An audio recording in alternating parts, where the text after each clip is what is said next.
Bismillahirrahmanirrahim. Assalamualaikum warahmatullahi wabarakatuh and a very good morning I bet to our lecturer Dr. Rina. So today me and my team will present to you about the annual analysis for our 5 chosen company which are Nestle, CIMB, TNB, Amazon and MIC in 10 years. So let's check it out. Nestle is the world's largest food and beverage manufacturer. Headquartered in Switzerland, Nestle is present in 191 countries around the world. Since 1912, they have been nourishing Malaysians through their quality brands and products like Milo, Maggi, and others, whilst maintaining their halal excellence and integrity. This is in line with their promise of delivering good food, good life to all. CIMB Bank. CIMB Bank is a leading Asian universal bank and one of the region's foremost corporate advisors. It is also a world leader in Islamic finance. CIMB offers consumer banking, commercial banking, investment banking, Islamic banking, and asset management products and services. Okay, next. Okay, next, Tenaga Nasional Berhad, or known as TNB. It operates as an electric utility company.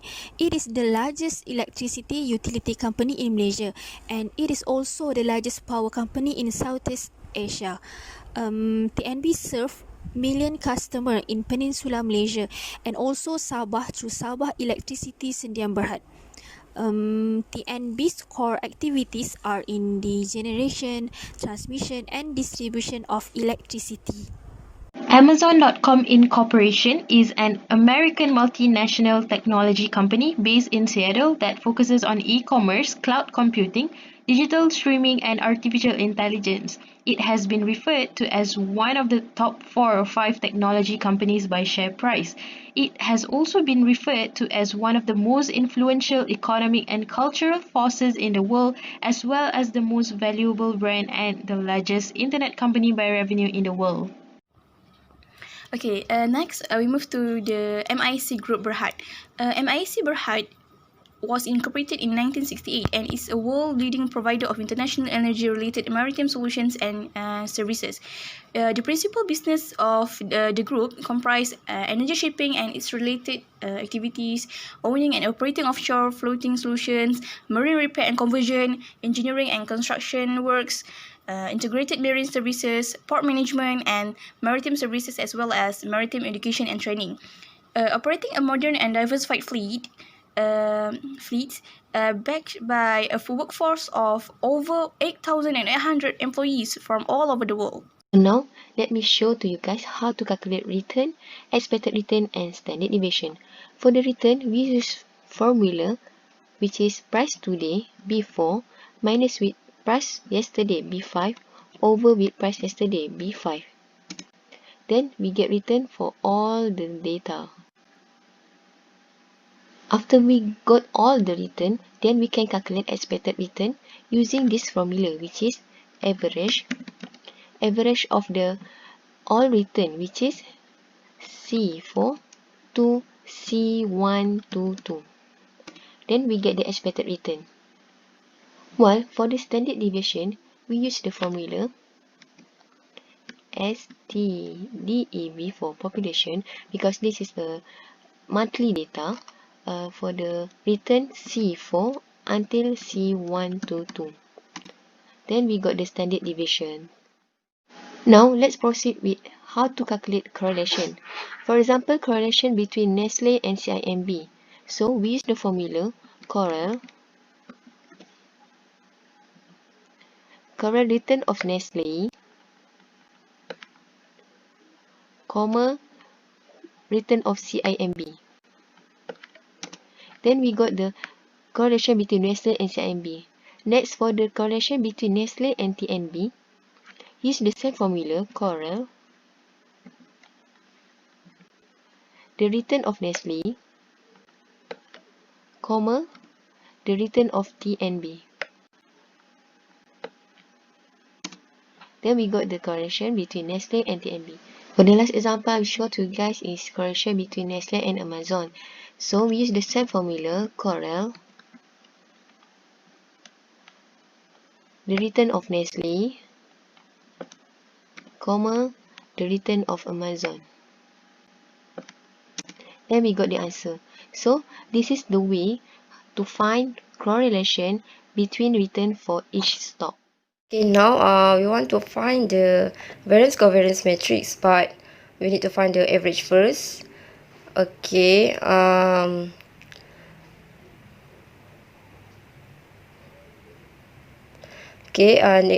equal to average for the Nestle stock. I will choose all.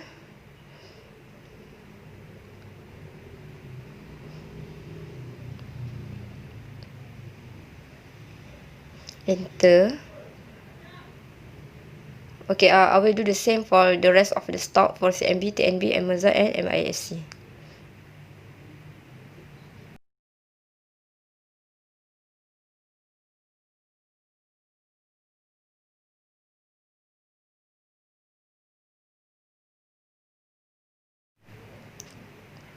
Okay, enter, and I've got the answer.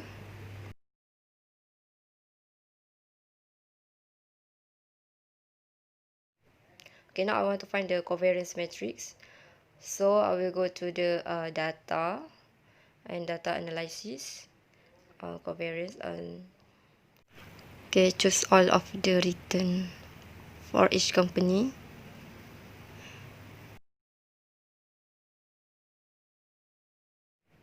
Okay, now I will get all the answer. Okay, this is diagonal, so I will just copy back the value.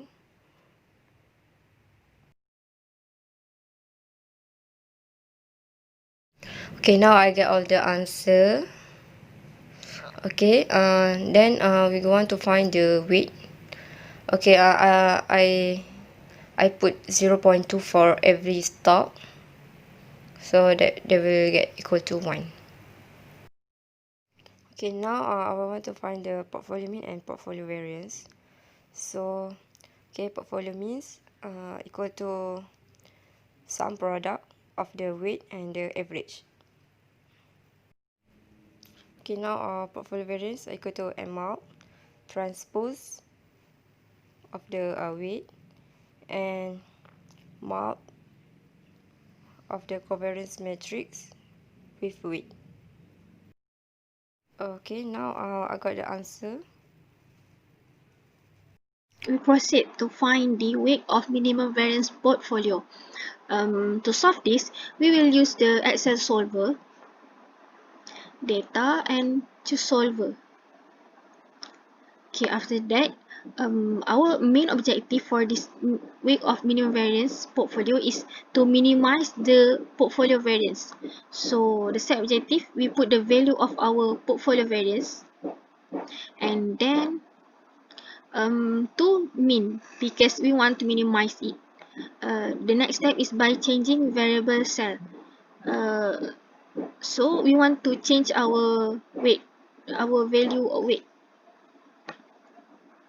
and then subject to constraint is the first one is our weight, our total weight must be equal to 1, and then the second is our portfolio mean can be any number. So the first one we choose the negative 0.008 here, and then we solve. Okay, and we'll get the value. The value will show here at the weight column, and then we will copy and paste it at the weight of minimum variance portfolio. Paste. Okay, so this is our first weight of minimum variance portfolio. For the others weight, I already compute it, and the value are this. We use the value of the second value is negative 0.080 for this.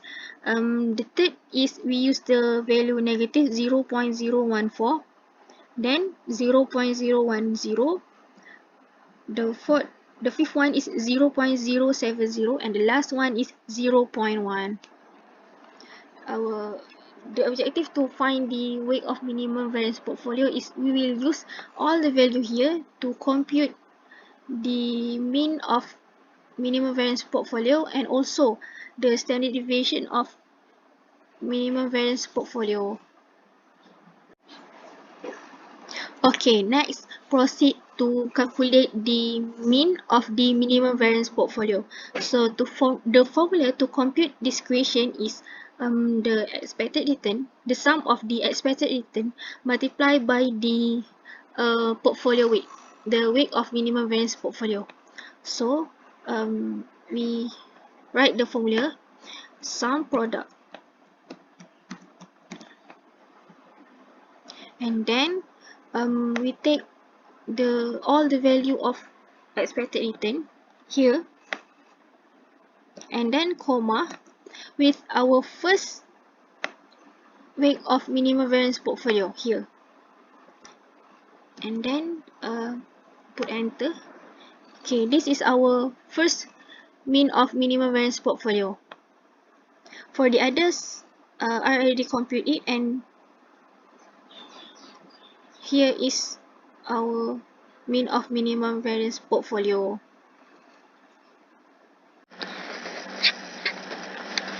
Next, I will show you how to find the parameter of absolute risk aversion, or we call it as gamma. Okay, this. Okay, so the thing that we use to find gamma is mean, variance, mu u, and also portfolio weight. Right, all of this. Okay, so before we start, the formula for gamma is mean minus with mu u over by variance times with weight. Okay, so let's see for the first part. Okay, we enter the code O symbol, bracket, and B11 double dot B11 double dots B15 minus with AI19 bracket slash or divide, and we also multiply with B19 double dot Z23 comma EI9 double dot EI15.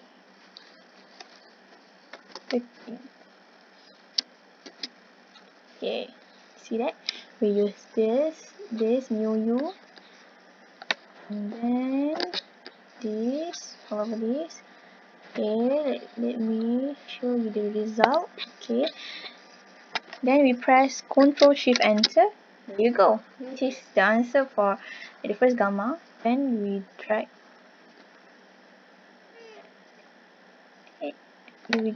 to the end, and this is our gamma for all of the information. So there is positive and negative gamma. That's all. Thank you. Now I'm going to be explaining about the method of finding portfolio efficient frontier. First thing first, what we need to do is to select all of the data for portfolio standard deviation and portfolio mean, and then go to insert and click on this chart right here. So you'll have this kind of graphic, and on the y-axis we have portfolio mean, while on the x-axis we have portfolio standard deviation. So here, this dot in the middle right here is representing the minimum variance portfolio. So the line above this dot represents efficient portfolio frontier, while the line below this middle dot right here is representing inefficient portfolio frontier. So basically that is all for this part. So here the result for expected returns and standard deviation of returns. From the analysis, we can see that Amazon has the highest expected returns, leading further from others company for the total stock in 10 years. This indicates that 2.97% is the positive average net outcome anticipated on investment. In other words, it shows the value of investment is expected to exceed its initial value after 10 years, while CIMB is ranked lastly as its expected return is negative. This implies that their loss on investment and their performance is not really good. From the standard deviation side, Amazon with 8.16% stated the highest among others. This interpreted the large dispersion of a dataset relative to its mean. Standard deviation measure market and security, which is the greater the standard deviation, the greater the volatility. In other words, Amazon stocks are very risky. However, to make an investment, high risk is needed to get high return. Meanwhile, for the lower standard deviation, Nestle is recorded with 4.18%. This means Nestle has lower risky and it is not necessarily preferable by the investor. Next, as we know, correlation measures the amount of movement between two investment securities. Thus, correlation between MISC and CIMB with 24.79% are the highest compared to others.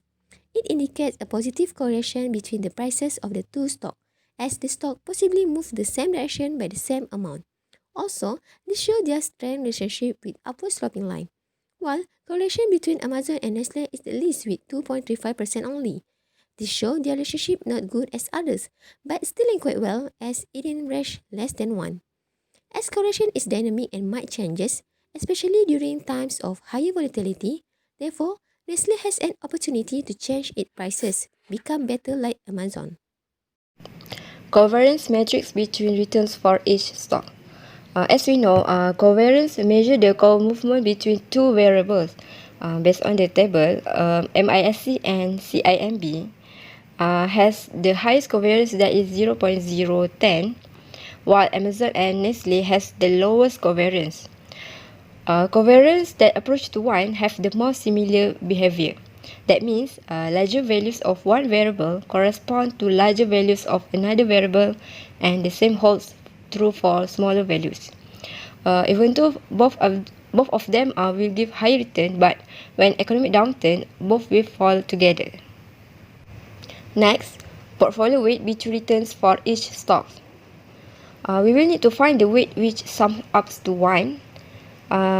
Weight is very important as it will be used to find the mean and the standard deviation of the portfolio.